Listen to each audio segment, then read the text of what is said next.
Dear students, करते हैं next question, that is question number 21।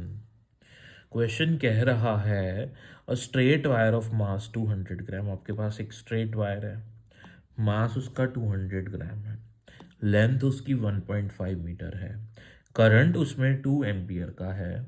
It is suspended mid air, उसको air में suspend कर दिया गया है। हॉरिजॉन्टल मैग्नेटिक फील्ड, ठीक है ना, a by uniform horizontal magnetic field, the magnitude of magnetic field is. तो उस मैग्नेटिक फील्ड का मैग्नीट्यूड आपको बताना है।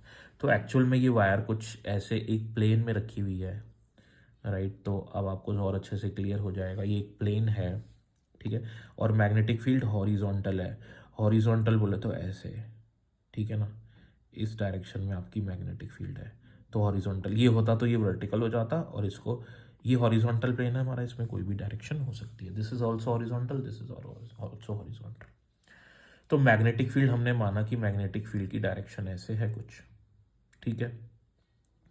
तो अगर इसमें करंट इस डायरेक्शन में जा रहा है, ठीक है, अब होगा क्या कि ग्रेविटी इस पे नीचे की तरफ फोर्स लगाएगी mg।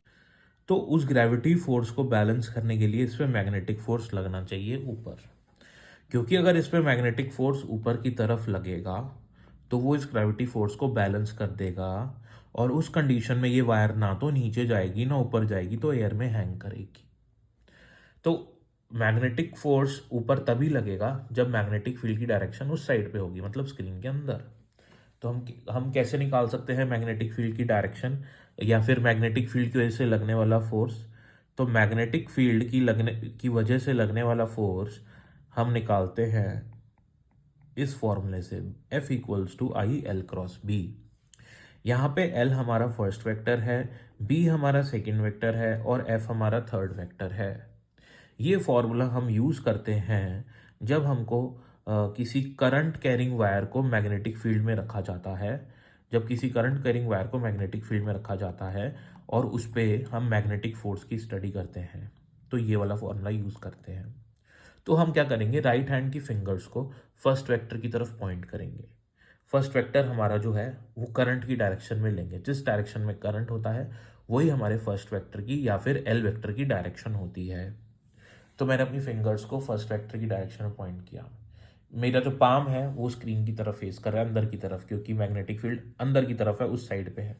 तो मैंने अपने पाम को अंदर की तरफ फेस कर, तो मेरा जो थंब है वो ऊपर की तरफ पॉइंट कर रहा है। ऊपर मतलब वर्टिकल अप, और फिर जिस पे ग्रेविटी फोर्स लग रहा है वो वर्टिकल डाउन लग रहा है। तो हुआ क्या कि फोर्स जो लगेगा इस पे ड्यू टू मैग्नेटिक फील्ड, वो लगेगा ऊपर की तरफ, और ग्रेविटी फोर्स तो ऑलरेडी इस पे नीचे की तरफ लग रहा था।